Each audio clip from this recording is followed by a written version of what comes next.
नमस्ते दोस्तों, reliable technical के इस YouTube चैनल में मैं जी राजेश आपका बहुत बहुत स्वागत करता हूँ।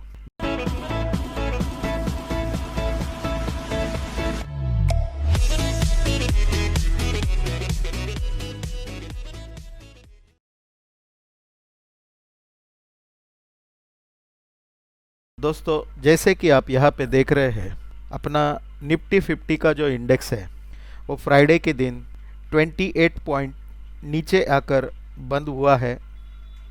-0.24% बंद हुआ है। 11,642.40 पे ये इंडेक्स क्लोज हुआ है। निफ्टी के लिए है यहाँ पे 11,600 एक ज्ञान नंबर का स्ट्रॉन्ग सपोर्ट मिल रहा है। तो क्या इस सपोर्ट से मार्केट ऊपर जाएगा या यहाँ से नीचे आएगा, इसी बारे में हम आज इस वीडियो में डिस्कस करेंगे। सबसे पहले तो दोस्तों, इस हफ्ते में जो इवेंट है वो इवेंट मतलब आप सब जानते हैं कि यूएस का प्रेसिडेंट कौन बनेगा, इसके ऊपर बहुत कुछ बेटिंग हो रहा है। लेकिन रिज़ल्ट तो 3 नवंबर को आने वाले हैं, तो उस दिन हमें पता चलेगा कि कौन प्रेसिडेंट बन रहा है, और उसके हिसाब से तो मार्केट ज़रूर रिएक्ट करेगा। डाउ जोन्स भी फ़िलहाल नीचे जा रहा है, नास्डैक भी नीचे आ रहा है, इंडेक्स नीचे आ रहा है। डाउ जोन्स ने अभी एक 26,000 का लेवल जो है वो होल्ड करके रखा है, और निफ्टी का जो हमारा इंडेक्स है इसने भी एक 11,600 का लेवल होल्ड किया है। फ्राइडे के दिन जो भी कुछ स्टॉक्स उभर के ऊपर आए थे उसमें अदानी पोर्ट्स, बीपीसीएल, कोल इंडिया, एनटीपीसी, सन फार्मा, ये कुछ स्टॉक्स थे। रिलायंस के नतीजे भी आ चुके हैं। रिलायंस के नतीजे हालांकि अच्छे लग रहे हैं, लेकिन एज कंपेयर टू लास्ट सितंबर क्वार्टर थोड़ा बहुत रिलायंस में नतीजे इतने अच्छे नहीं लग रहे हैं। तो चलिए, अभी ये जो निफ्टी 50 का इंडेक्स है दोस्तों, इसमें आप जानते हैं कि 50 शेयर्स है, और ये 50 शेयर्स मिलके 100% ये इंडेक्स कॉन्स्टिट्यूट किया गया था।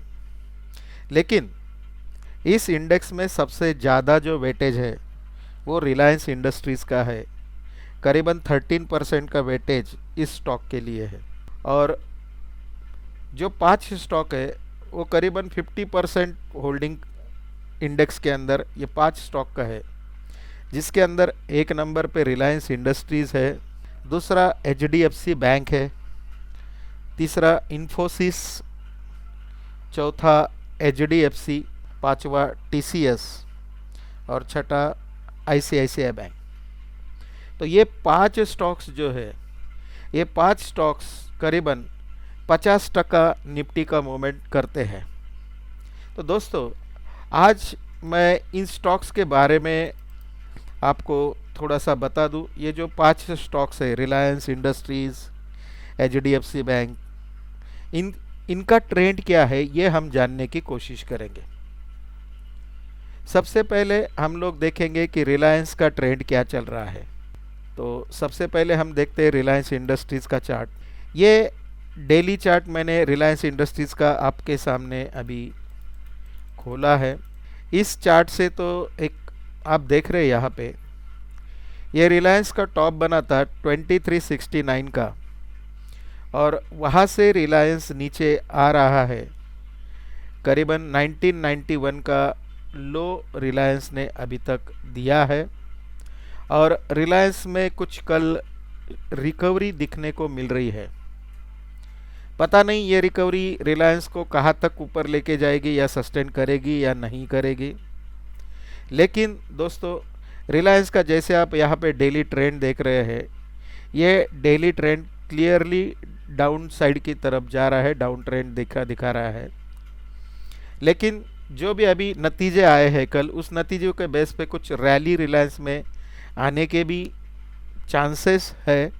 अगर अभी यहाँ पे अगर आप देखते हैं तो 2065 ये जो लेवल है, इस लेवल के ऊपर अगर रिलायंस ट्रेड करता है तो इसमें लॉन्ग पोजीशन बन सकता है। स्टॉप लॉस इसके लिए 2020 का रखना चाहिए और करीबन इसका 100-200 रुपये का रैली आपको इसके अंदर ज़रूर मिल सकता है। इसका आप अगर वीकली चार्ट देखेंगे तो वीकली चार्ट भी ये क्लियरली इंडिकेट कर रहा है कि करीबन देखिए यहाँ पे अभी 3, 2, 5, 2, 7 और ये 3, 10 वीकली कैंडल अगर आप देखते हैं तो उसमें से 1, 2, 3, 4, 5, 6 कैंडल्स बेयरिश है, 1, 2 कैंडल न्यूट्रल है और 1, 2 कैंडल बुलिश है। तो लास्ट 10 वीक से इसका ट्रेंड का जो बता रहा है वो फिलहाल तो निगेटिव ट्रेंड लग रहा है। तो इस हफ्ते का जो हाई लगा है 2101.95, यहाँ तक शायद रिलायंस का रैली हो सकता है और अगर ये हाई ब्रीच करके रिलायंस इसी हफ्ते में अगर इसके ऊपर क्लोज रहता है तो शायद ये रिलायंस फिर से वापस एक बार 2300 के तरफ जा सकता है। ये हमें वीकली चार्ट देख के समझ में आ रहा है। अभी मंथली चार्ट अगर आप इसका देखेंगे तो मंथली चार्ट पे देखिए ये डाउन ट्रेंड का संकेत क्लियरली दिखा रहा है, क्योंकि इस मंथ का जो लो है वो पिछले मंथ के लो के नीचे है और इस मंथ का हाई जो बना है वो भी पिछले मंथ के हाई के नीचे है। तो शायद 2300 का जो लेवल है इस लेवल के आसपास रिलायंस के अंदर वापस एक बार एक ज़बरदस्त सेलिंग प्रेशर आने की संभावना है। तो दोस्तों अगर आपको इस स्टॉक में कुछ ट्रेड करना है तो फिलहाल आप स्ट्रिक्ट स्टॉप लॉस लगा के ट्रेड कर सकते हैं। इस स्टॉक में शॉर्ट सेलिंग का भी अपॉर्चुनिटी मिल सकता है और बाइंग का भी अपॉर्चुनिटी इस आने वाले हफ्ते में मिल सकता है। अभी दूसरा जो स्टॉक है वो है HDFC बैंक। HDFC बैंक का अगर हम डेली चार्ट देखेंगे तो यहाँ पे देखिए कि प्राइस पैटर्न के हिसाब से अगर हम देखते हैं तो HDFC बैंक का ये डबल टॉप बन चुका है। 1251 1242 एक डबल टॉप बन चुका है और इन दो टॉप के बीच में ये जो बॉटम बना है ये 1164 का बॉटम है। अगर HDFC बैंक इस 1164 के लेवल के नीचे अगर क्लोज होता है तो एक शॉर्ट का पोजीशन इसके अंदर बन सकता है और फिर ये HDFC बैंक 1090 के आसपास नीचे आ सकता है। फिलहाल ये जो 1164 का जो सपोर्ट है वो अभी तक HDFC बैंक ने ब्रीच नहीं किया है। फ्राइडे का जो क्लोजिंग है वो 1183 का है। ये लो अगर सेव होता है तो वापस एक बार HDFC बैंक 1251 तक जाने की क्षमता रखता है। वीकली चार्ट अगर हम देखेंगे तो वीकली चार्ट के ऊपर भी हमें बेरिश कैंडलस्टिक पैटर्न मिल रहा है। मंथली चार्ट अगर हम देखेंगे तो मंथली चार्ट के ऊपर फ़िलहाल तो ट्रेंड अभी ऊपर का नज़र आ रहा है, लेकिन मंथली लो जो 1090 है, अगर 1164 HDFC बैंक ने ब्रीच किया तो 1090 तक आने के चांसेस है। तीसरा HDFC बैंक का निफ्टी के अंदर 10% का वेटेज है।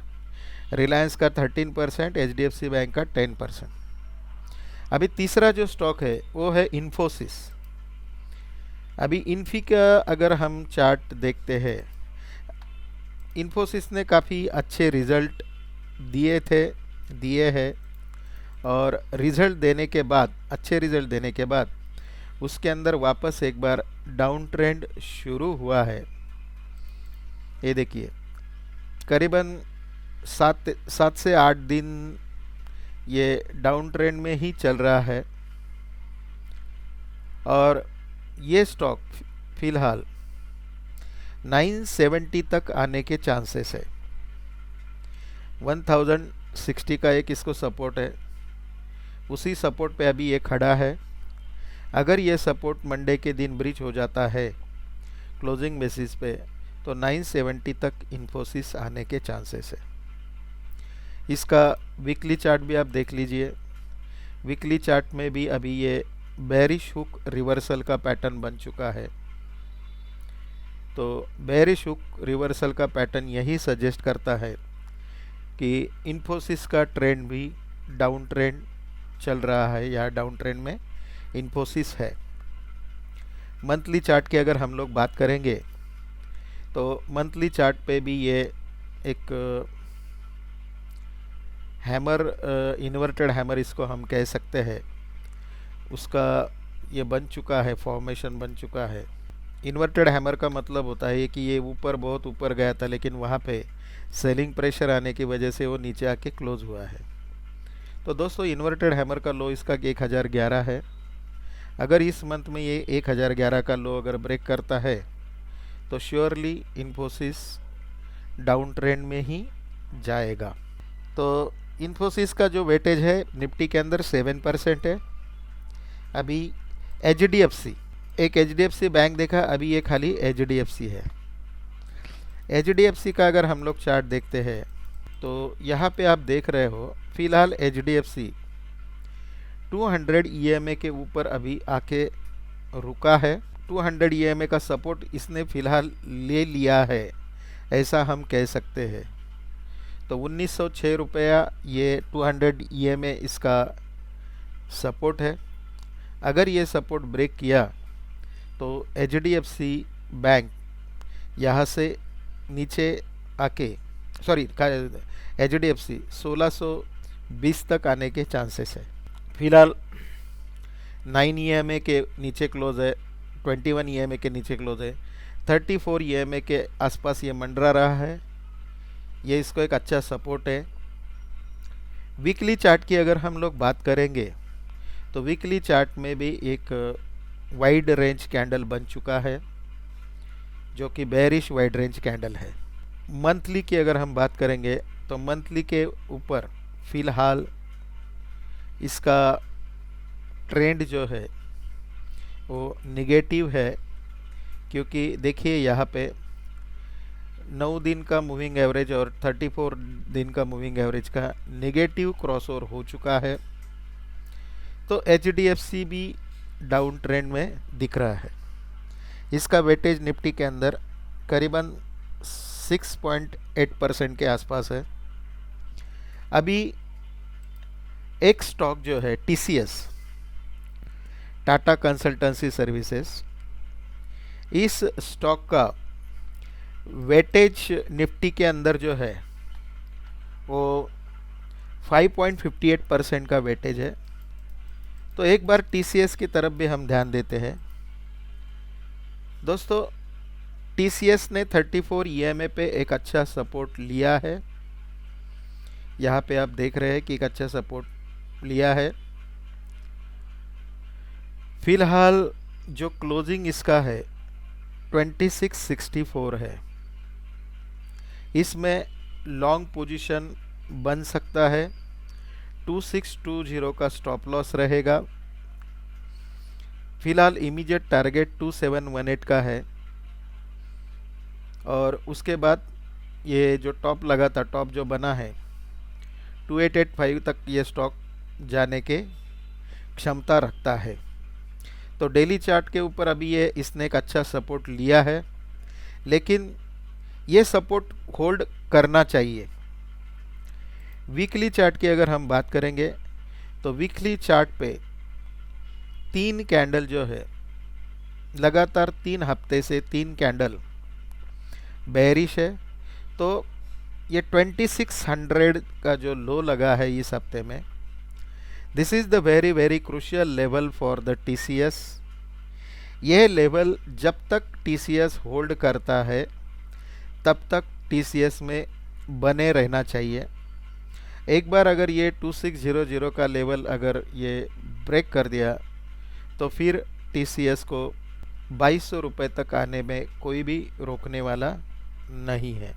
मंथली चार्ट की अगर हम बात करेंगे तो मंथली चार्ट पे फ़िलहाल इसका ट्रेंड जो है अप ट्रेंड दिख रहा है। तो मंथली लो इसका 2492 है। TCS का वेटेज 5.58% है। और जो पांचवा स्टॉक है वो है ICICI बैंक। ICICI बैंक का वेटेज दोस्तों निफ्टी के अंदर 5.40% का है। ICICI बैंक डेली चार्ट पे क्लियरली बेरिश इंडिकेशन दिख रहा है। अभी फ़िलहाल वो 34 EMA और 200 EMA के सपोर्ट पे रुका है। यहाँ पे देखिए ये भी जो बॉटम बना है 389 का, ये जब तक क्लोजिंग बेसिस पे नहीं ब्रेक होता है तो ICICI बैंक का डाउन ट्रेंड वहाँ से शुरू हो जाएगा जब ये 389 के नीचे क्लोज हो जाएगा। वीकली चार्ट पे अगर आप देखेंगे तो वीकली चार्ट पे भी ये वाइड रेंज कैंडल बन चुका है बेरिश, जो सजेस्ट कर रहा है कि वीकली लो अगर ब्रेक करेगा ICICI बैंक तो इसके अंदर बिकावली का प्रेशर आ सकता है, बिकावली इसके अंदर हो सकती है। मंथली चार्ट की बात करेंगे तो मंथली चार्ट पे भी इसका ट्रेंड जो है डाउन ट्रेंड ही चल रहा है। करीबन 6 महीने से ये स्टॉक एक रेंज में है और उसका जो रेंज बन रहा है वो 428 से लेके 280 से 430 का ये जो रेंज बन चुका है, इसी दायरे में ये स्टॉक है। दोस्तों मैंने आज जानबूझकर आपको ये 5 स्टॉक इसलिए मैंने एनालिसिस इसका इसलिए बता है क्योंकि आने वाले जो दिन है यानी यहाँ से आगे का जो मार्केट का रुख है ये टोटली न्यूज़ ड्रिवन मार्केट है। और न्यूज़ ड्रिवन मार्केट में दोनों तरफ मार्केट स्विंग करता है, कभी हाई की तरफ जाएगा कभी लो की तरफ जाएगा। लेकिन ऐसे समय में हमें कौन से स्टॉक में बने रहना चाहिए, कौन से स्टॉक में नहीं, कौन से स्टॉक से हमें निकलना चाहिए, ये पता चलना चाहिए। तो मैंने ये 5 स्टॉक जो बताए आपको, ये 5 स्टॉक निफ्टी के मेजर होल्डिंग के स्टॉक है। करीबन 49% का जो होल्डिंग है ये सिर्फ इन 5 स्टॉक्स में। इसके बाद कोटक बैंक भी है, उसके बाद एक्सिस बैंक है। मेरा कहने का मतलब यह है दोस्तों कि अगर कहीं मार्केट में एक मेजर करेक्शन अगर आता है तो आप लोगों को ये जो 5-6 स्टॉक मैंने बताया है इन स्टॉक्स को खरीदना चाहिए। लेकिन किस लेवल पे खरीदना चाहिए, तो उसके लिए मैं आपको एक सिंपल सी ट्रिक बता देता हूँ कि फिबोनाची रिट्रेसमेंट जिसे हम बोलते हैं, फिबोनाची रिट्रेसमेंट थोड़ा सा ज़्यादा पीरियड के लिए आप ले लीजिए। समझो जैसे कि मैं आपको यहाँ पे दिखा रहा हूँ 22 में या मार्च मंथ का जो लो था, 24 मार्च का जो लो है, वहाँ से जो अभी अभी रिसेंट टॉप बना है, उस रिसेंट टॉप से अगर हम इस 24 मार्च के लो तक अगर फिबोनाची डालते हैं तो हमें क्लियरली इंडिकेट होता है कि 23% का ICICI बैंक को कहाँ सपोर्ट है, 38% का कहाँ सपोर्ट मिल रहा है, 50% का सपोर्ट कहाँ मिल रहा है और 61% का सपोर्ट कहाँ मिल रहा है। तो दोस्तों जब भी मार्केट करेक्ट होता है, हेवी करेक्शन आता है, तो ये सभी स्टॉक 61% या 70% के आसपास फिबोनाची रिट्रेसमेंट के हिसाब से आ जाते हैं। तो वहाँ पे हमें इन स्टॉक्स के अंदर बाइंग करना चाहिए। सभी स्टॉक जो मैंने अभी 5 स्टॉक बताया आपको, Reliance, HDFC bank, Infosys, HDFC, TCS और ICICI बैंक। कोटक बैंक के लिए भी सेम फार्मूला आप अप्लाई करेंगे। जो 24 मार्च का जो लो लगा है वहाँ से आज तक का जो हाई लगा है टॉप वहाँ से हम लोग रिट्रेसमेंट डालेंगे इन सभी स्टॉक पे, और इस तरह से हम लोग उनके सपोर्ट लेवल्स निकाल के रखेंगे, ताकि हमें मार्केट में जब भी बिग फॉल आएगा तो इन स्टॉक्स को खरीदना कहाँ है ये हमें समझना चाहिए। तो दोस्तों, ये मैंने आज आपको निफ्टी के जो मेन 5 स्टॉक्स है उनका विश्लेषण दिया है। अभी चलते हैं दोस्तों निफ्टी इंडेक्स की तरफ। निफ्टी इंडेक्स का क्या पोजीशन रहेगा, आने वाले हफ्ते में निफ्टी इंडेक्स कैसा बिहेव करेगा। अभी देखिए, ये निफ्टी का डेली चार्ट मैंने आपके सामने लगाया है। ये जो टॉप बना है 12,022 का टॉप है 12 अगस्त का, 15 अगस्त का टॉप है 12,025 और 21 अगस्त का भी टॉप है 12,018। तो दोस्तों, ये जो 3 टॉप बने हैं इसमें सबसे ज़्यादा जो टॉप है वो कौन सा है, 12,022 का है। तो ये जो टॉप है 12,022, ये काफ़ी स्ट्रॉन्ग रेजिस्टेंस मार्केट में निफ्टी के लिए है। अभी अगर हम इसको डबल टॉप कहेंगे, ये टॉप और ये टॉप अगर देखें कंपेयर करके, इसको अगर हम डबल टॉप कहते हैं, तो इस डबल टॉप के बीच में ये जो बॉटम लगा था 11,661 का, तो ये बॉटम तो इस हफ्ते में ब्रेक हो चुका है, फ्राइडे को ब्रेक हो चुका है। तो दोस्तों, जब तक निफ्टी इंडेक्स 11,661 के नीचे ट्रेड करता है, अकॉर्डिंग टू प्राइस पैटर्न, ये ज़्यादातर तो नीचे जाने की ही उम्मीद रखता है, ज़्यादातर निफ्टी नीचे जाने के ही चांसेस है। हालांकि फ़िलहाल अभी तक मूविंग एवरेजेस जो है, मूविंग एवरेजेस ने अभी तक कोई भी सिग्नल नहीं दिया है, लेकिन 2 मूविंग एवरेज के नीचे तो निफ्टी इंडेक्स आ चुका है और 34 EMA जो है उसके ऊपर वो खड़ा है।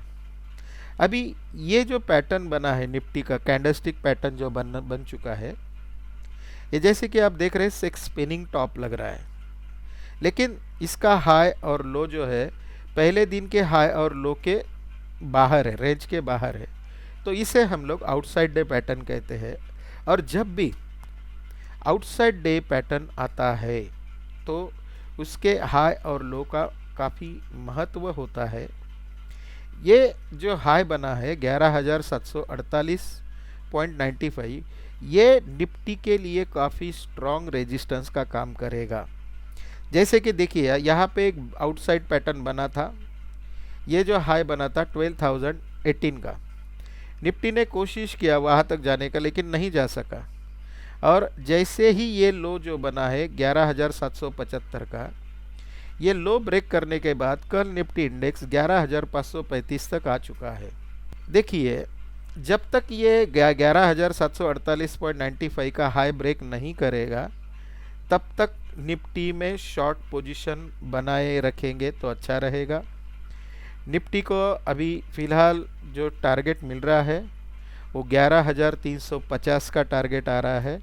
11,350 के बाद 11,200, फिर 11,000, इस तरह के निफ्टी के टारगेट मिल रहे हैं। निफ्टी को जो सपोर्ट आ रहा है वो सपोर्ट यहाँ पे आप देख रहे हैं 10,790 का फ़िलहाल एक स्ट्रॉन्ग सपोर्ट है। वीकली चार्ट अगर हम इसका देखेंगे तो वीकली चार्ट के ऊपर भी इसका फॉर्मेशन जो बन चुका है, ये देखिए, ये 2 वीक पहले का कैंडल है, ये बेरिश कैंडल, ये बुलिश कैंडल और वापस एक बार बेरिश कैंडल। इसको हम लोग टेक्निकल लैंग्वेज में बेरिश हुक रिवर्सल पैटर्न बोलते हैं। तो बेरिश हुक रिवर्सल पैटर्न में ये जो लो लगा है 6,661 का, ये काफ़ी इम्पोर्टेंट रहेगा।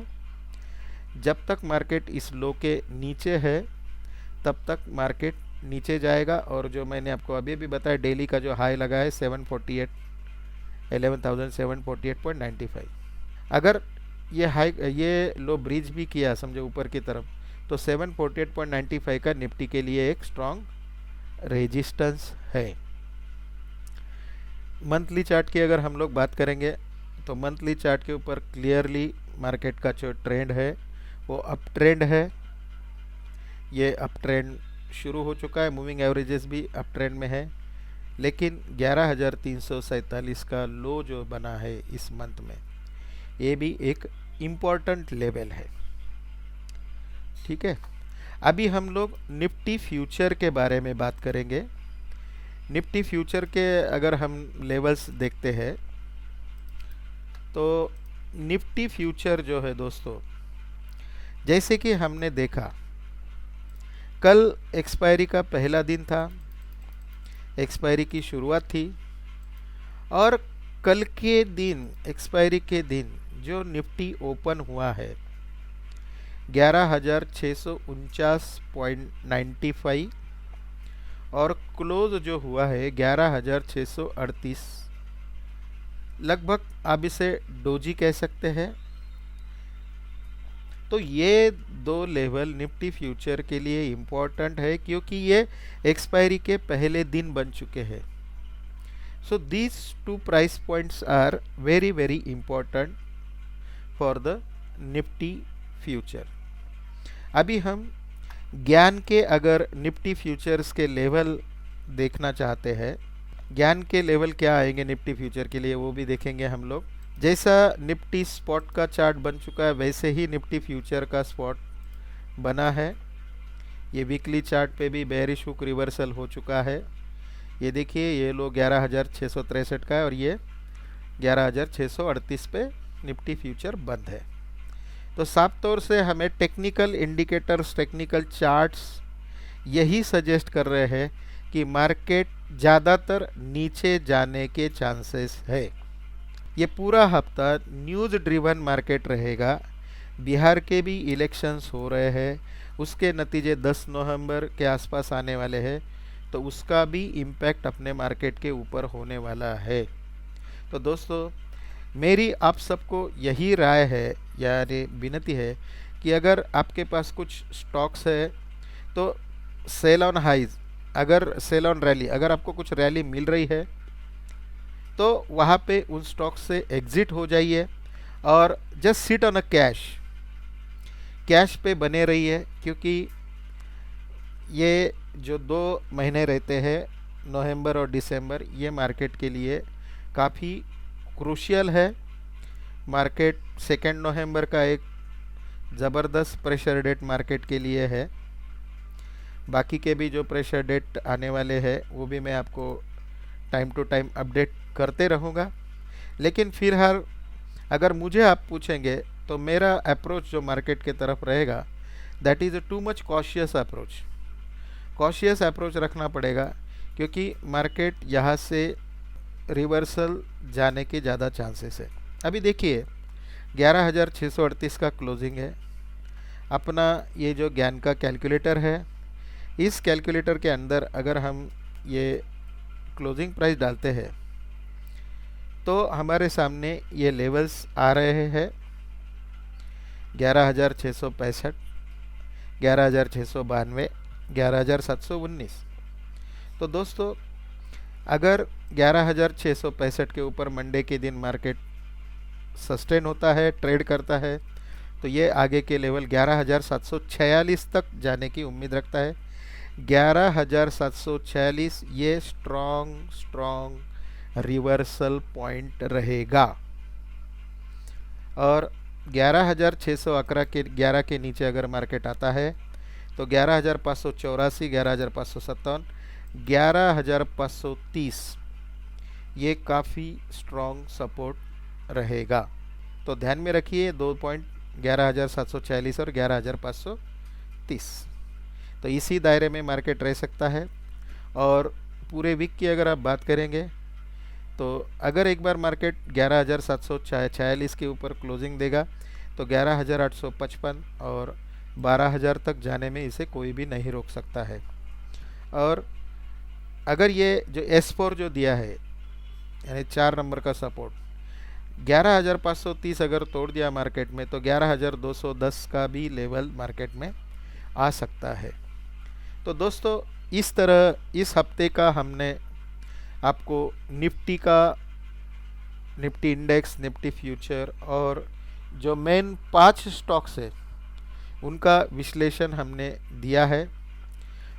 हमारे हिसाब से प्रॉफिट बुकिंग मार्केट में शुरू हो गई है, प्रॉफिट बुकिंग मार्केट में हो रही है। अगर मिड कैप स्टॉक्स अगर आप देखेंगे तो एक अच्छी लेवल से ये जो मिड कैप स्टॉक्स है वो नीचे आ रहे हैं, तो सेलिंग का थोड़ा सा प्रेशर मार्केट में दिख रहा है। तो प्लीज़ बी कॉशियस, कॉशियस रहेगा। और ज़्यादातर तो आप थोड़ा सा एक दो दिन के लिए स्विंग ट्रेडिंग अगर करेंगे तो इसके अंदर आपको एक अच्छा प्रॉफिट या अच्छा पैसा आप लोग इसके अंदर बना सकते हैं। जो लॉन्ग टर्म का जो आपका जो लॉन्ग टर्म का व्यू है वो थोड़े दिन के लिए थोड़ा सा लॉन्ग टर्म से थोड़े से हम लोग दूर रहेंगे।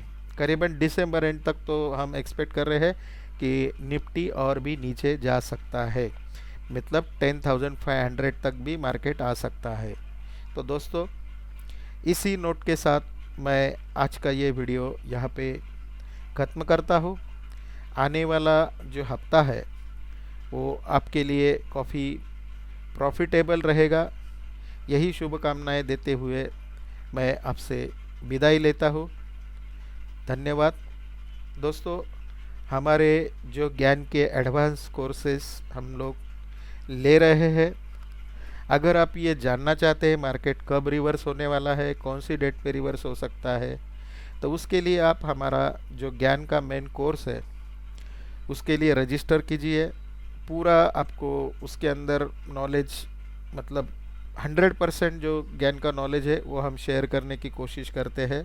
और अपना ये जो चैनल है इसे आप लोग सब्सक्राइब कीजिए, अपने दोस्तों में शेयर कर कीजिए। Thank you very much, thanks a lot. दोस्तों, अगर आपको हमारा चैनल पसंद आता है तो लाइक, शेयर और सब्सक्राइब करना मत भूलिए। बेल नोटिफिकेशन के आइकॉन को भी प्रेस कीजिए ताकि हमारे नए नए वीडियो आप तक जल्द से जल्द पहुंचे। धन्यवाद।